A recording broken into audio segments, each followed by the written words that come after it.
मेरे पैर में बहुत दिनों से बहुत दर्द हो रहा और आज मैंने अपने लिए टाइम निकाल ही लिया और मैंने डॉक्टर को चेकअप भी करवाया, क्योंकि अगर ये ज्यादा बढ़ जाता तो मुझे और प्रॉब्लम हो सकती थी। जब मैंने पैर के दर्द के बारे में मम्मी जी को बताया तो उन्होंने भी मुझे बहुत डांटा और कहा कि सारे घर के काम छोड़, तू जाके पहले चेकअप करवा के आ। और आज मेरे पैर के एक्सरे भी हुए। बताती हूँ आपको आगे कि डॉक्टर ने मेरे पैर के ट्रीटमेंट को लेकर क्या बोला और मेरे पैर के एक्सरे की रिपोर्ट में क्या आया है। आज बुधवार था और आज सुबह सबसे पहले जल्दी उठकर मैं नहाई और सारा घर अरेंज करने में लग गई। सच बता रही हूँ, सुबह सुबह दुनिया भर के काम हो जाते हैं। वैसे तो मम्मी जी ने मुझे साफ मना कर दिया था कि हम काम कर लेंगे, तू जाकर पहले डॉक्टर को दिखा आ। लेकिन मैं भी तो आदत से मजबूर हूँ ना, मुझे खुद का काम खुद को ही करना अच्छा लगता है। इसीलिए मैंने सबसे पहले पूरे घर को अरेंज किया, ब्लैंकेट समेटा, बेडशीट सही की और यहाँ पर अमन जी अपने लिए मुल्तानी मिट्टी को कूटकर पाउडर बना रहे हैं और ये उस मिट्टी को अपने सर में लगाएंगे जिससे उनके सर को ठंडक मिलेगी। आज तो कूलर भी अमन जी ने ही भरा, ऐसी बात बिल्कुल नहीं है, यह भी मेरी बहुत हेल्प करवाते हैं। फिर मैंने पूरे घर में झाड़ू लगाई, वो भी मम्मी जी से डांट खाते खाते। मम्मी जी यही कह रही थी बार बार कि तू जा पहले दिखा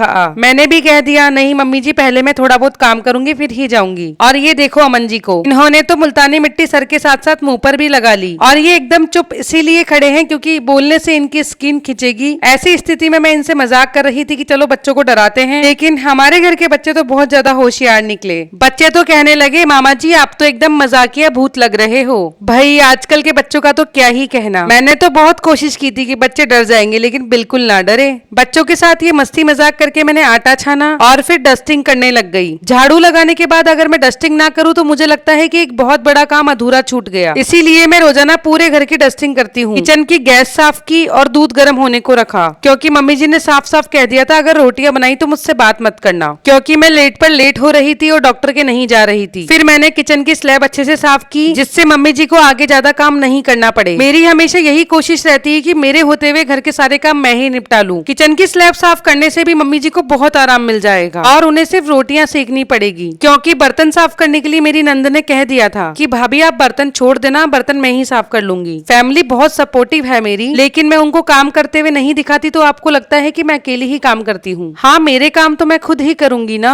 फिर मैंने पूरे घर में पोछा लगाया और बालकनी धोई और मैंने अपने कपड़ों पर प्रेस की। मैं अधिकतर अपने कपड़ों पर स्वयं ही प्रेस करती हूँ। कपड़े प्रेस करके मैंने कपड़े चेंज किए और यहाँ पर मम्मी जी रोटियां सेक रही थी। फिर मैं तैयार होकर हॉस्पिटल के लिए रवाना होने लगी। मम्मी जी ने कहा बाय बाद में कर लेना, पहले पैसे तो लेती जा। मैंने मम्मी जी को कहा कि नहीं मम्मी जी आज तो पैसे बिल्कुल नहीं लगेंगे। पैसे क्यों नहीं लगेंगे वो मैं आपको आगे बताऊंगी। जब मैं कहीं भी जाती हूँ तो मेरा बेटा मुझे खुशी खुशी बाय बोलता है और मैं बिल्कुल टेंशन फ्री होकर बाहर जाती हूँ, क्योंकि मेरी फैमिली ही मेरे बेटे को संभालती है। घर से सबसे पहले मैं हमारे ऑफिस पर आई। ऑफिस देखकर तो आप समझ ही गए होंगे कि हमारा बिजनेस किस चीज का है। फिर मैं और अमन जी हॉस्पिटल के लिए रवाना हो गए। गर्मी इतनी तेज थी कि आधे रास्ते में ही रुककर हम दोनों ने जूस पिया। अमन जी ने बील का जूस पिया और मैंने गन्ने का। गन्ने का जूस मेरा गर्मियों में सबसे ज्यादा फेवरेट है। और फिर हम पहुंच गए हॉस्पिटल। हॉस्पिटल पहुंचकर सबसे पहले हमने पर्ची कटवाई, जिस पर्ची का कोई भी चार्ज नहीं लगा, क्योंकि मैं अपना चेकअप करवाने जयपुर के एसएमएस अस्पताल में आई हूँ। इस अस्पताल में बहुत ही अनुभवी डॉक्टर्स हैं। डॉक्टर्स के चैम्बर में आने के बाद में मैंने अपने नंबर का वेट किया, क्योंकि यह सरकारी अस्पताल है और यहाँ पर और भी लोग अपना चेकअप कराने के लिए लाइन में लगते हैं। जब मेरा नंबर आया तो मैंने डॉक्टर को अपनी पैर की समस्या बताई कि मुझे कहाँ दर्द होता है। आज से 2 साल पहले मेरा पैर फ्रैक्चर हो गया था और हड्डी टूट गई थी। 4 से 5 डॉक्टर्स ने तो मुझे ऑपरेशन की सलाह दी। फिर हमारे किसी मिलने वाले ने हमें एक डॉक्टर से मिलवाया। उन्होंने मेरे पैर में बिना रॉड डाले मेरे पैर को ठीक किया।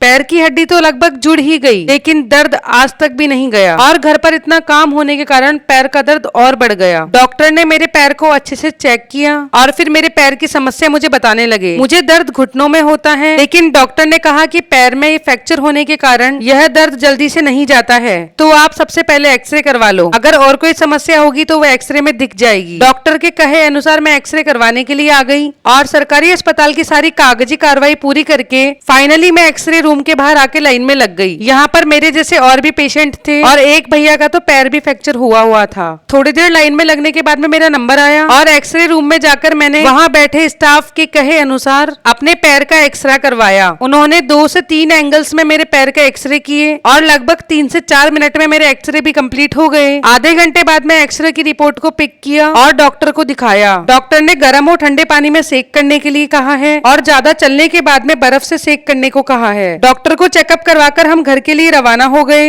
जयपुर देखो कितना सुंदर लग रहा है।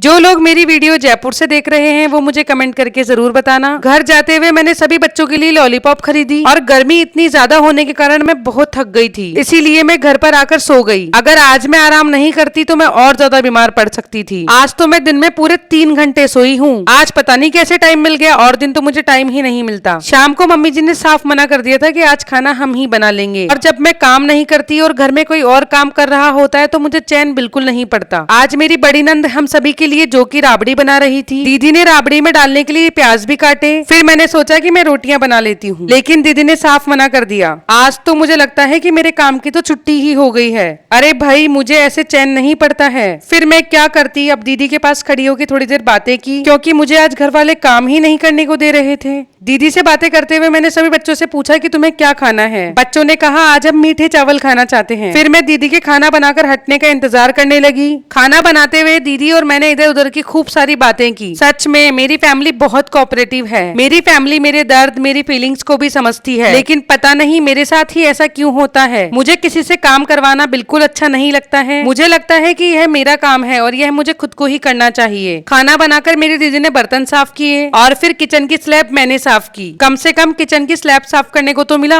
वरना मुझसे काम किए बिना बिल्कुल नहीं रहा जाता। किचन की स्लैब साफ करने के साथ साथ ही मैंने मीठे चावल पकने को चढ़ा दिए। वो कहते हैं ना, अगर कोई दिन भर काम करता है और फिर एकदम से उसके काम कोई और करने लगे तो दिन भर काम करने वाले को बहुत अखरने लगता है। मेरे साथ भी ऐसा ही होता है। चावल भी पक गए थे तो मैंने उनमें चीनी मिलाई। जैसे चावल मम्मी जी बनाती है वैसे तो बिल्कुल नहीं बने थे। पता नहीं मम्मी जी के हाथों में क्या जादू ही है क्या। खैर, जो भी बने और जैसे भी बने, मैंने बहुत चाव से खाए। मैं खाना अकेली बैठकर इसीलिए खा रही हूँ क्योंकि मेरे बेटे को मम्मी जी ने खाना खिला दिया है। खाना खाने के बाद अमन जी भी ऑफिस से आ गए थे तो मैं उनके साथ मेडिकल स्टोर पर जाकर दवाई लेकर आई और घर आकर हमने ड्रिल मशीन से ड्रिल करके एलईडी को दीवार में फिट किया। एलईडी लगने की सबसे ज्यादा खुशी मेरे बेटे को हो रही थी क्योंकि उसे टीवी देखने का बहुत शौक है। आप देख सकते हो मेरा बेटा कितना एक्साइटेड हो रहा है। क्या आपके घर में भी बच्चे इसी तरह टीवी देखने के लिए एक्साइटेड होते हैं? मुझे कमेंट करके जरूर बताना। और आपको आज का ये लॉन्ग व्लॉग कैसा लगा ये भी मुझे कमेंट करके जरूर बताना। और कल वाले लॉन्ग व्लॉग को इतना प्यार देने के लिए आप सभी का तहे दिल से धन्यवाद। कल मिलती हूँ आपसे।